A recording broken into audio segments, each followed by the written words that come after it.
Hello students, I am Anantram and you are watching Anantram English Classes channel in YouTube. There is a trick about making adjectives.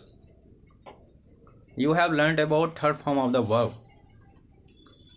There are many third form of the verbs.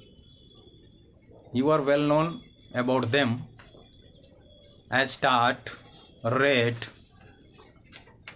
killed, broken, etc.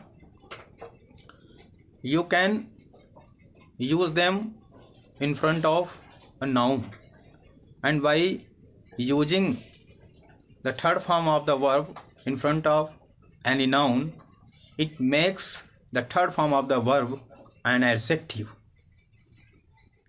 Thus, you can make any third form of the verb an adjective while using or speaking sentences in English. Thanks for watching. Share and subscribe.